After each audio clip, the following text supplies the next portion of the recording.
আমার মনে হয় আমরা কারো কথায় গুজবে কান না দিয়ে মাননীয় অর্থ উপদেষ্টা যেটা বলবেন, অর্থ মন্ত্রণালয় যেটা বলবেন, সেটা আমাদের সকলের জন্য প্রযোজ্য। এবার মহার্ঘ ভাতা নিয়ে সুখবর দিলেন জনপ্রশাসন সচিব।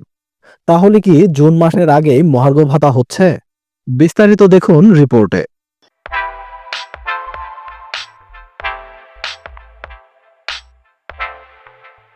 এটা অর্থ মন্ত্রণালয়ের বিষয়।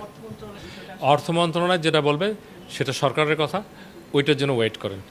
সরকারি কর্মকর্তা কর্মচারীদের মহার্ঘ ভাতা নিয়ে ভিন্ন ভিন্ন তথ্য উঠে এসেছে। প্রথমে জনপ্রশাসন মন্ত্রণালয়ের সিনিয়র সচিব মোখলেসুর রহমান জানান, আগামী ৩০ জুনের মধ্যে মহার্ঘ ভাতা ঘোষণা করা হবে। তবে তিনি ভাতার পরিমাণ সম্পর্কে কিছু জানাননি। গত ৯ জানুয়ারি সচিবালয়ে গণমাধ্যম কর্মীদের সঙ্গে আলাপকালে এ তথ্য দেন তিনি। তবে পরবর্তীতে অর্থ উপদেষ্টা সালেহ উদ্দিন আহমেদ এক ভিন্ন তথ্য জানান।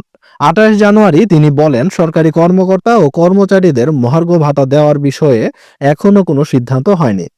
মহার্ঘ ভাতা এখন আমরা ডিসিশন নেই না, এখনো ঘোষণা কে দিল? এ বিষয়ে নতুন করে কথা বলেন জনপ্রশাসন মন্ত্রণালয়ের সিনিয়র সচিব মোখলেসুর রহমান। তিনি জানান, মহার্ঘ ভাতা দেওয়ার সিদ্ধান্ত অর্থ মন্ত্রণালয়ের অধীনে।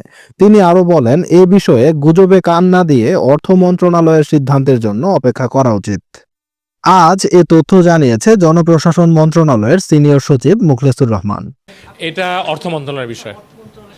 অর্থ মন্ত্রণালয় যেটা বলবে সেটা সরকারের কথা, ওইটার জন্য ওয়েট করেন। এ থেকে বোঝা যাচ্ছে যে মহার্ঘ ভাতার বিষয়টি এখনো দোদুল্যমান রয়েছে। মহার্ঘ ভাতা হবে নাকি হবে না সেই বিষয়টি এখনো স্পষ্ট করে কেউ বলছে না। একজন আরেকজনের উপর দায় চাপিয়ে দিচ্ছে। মহার্ঘ ভাতা নিয়ে এত নাটকীয়তা কেন? এই বিষয়টিকে আপনারা কিভাবে দেখছেন?